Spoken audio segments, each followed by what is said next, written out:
भाजपचे नेते आशिष शेलार साहेब आज मालवणमध्ये आले होते आणि त्यांनी माझ्यावर पर्सनल टीका केली आणि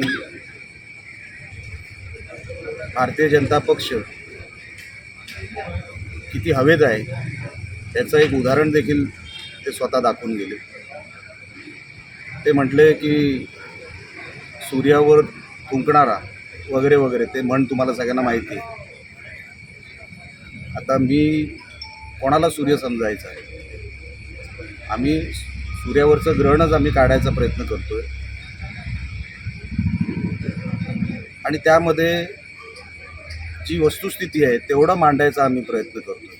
मी कधीही मागच्या अनेक दिवसांमध्ये कोणावरही वैयक्तिक टीका केली नाही। मग ते आले ज्या नगराध्यक्ष पदाच्या उमेदवार आहेत भारतीय जनता पक्षाच्या, त्यांच्या त्या ओबीसीच्या फेक सर्टिफिकेटवर आले आणि त्यांनी जे शब्द वापरले एक वकिलांना शोभत नाही। ते म्हणाले की हे जे प्रमाणपत्र आहे जातीचं, कुठला माईचा लाल, हे रद्द करू शकत नाही। मला शेलार साहेबांना सांगायचं आहे, शेलार साहेब आपण फक्त एक वकील आहात, ते पण प्रॅक्टिस करत नाहीत। आपण असे मुंबई हायकोर्टाच्या बाहेर जवळपास 800-900 वकील फिरतात।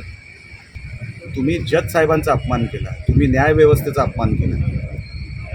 मी जे सुप्रीम कोर्टापासून जे रेफरन्सेस काढलेले आहेत त्या आधारावर मी बोललो आणि जे केसेस ऑलरेडी जजमेंट झालेले आहेत त्या जजमेंटच्या आधारावर मी बोललो की ह्या ज्या काही भाजपच्या उमेदवार आहेत ते 6 महिन्यामध्ये डिस्क्वालिफाय होणार। हे काय म्हटले की कुठला माईचा लाल, तुम्ही शेलार साहेब वकील आहात, जज नाही।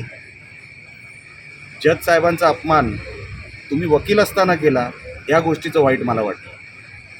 तुमच्याकडून साहेब ही अपेक्षा नव्हती।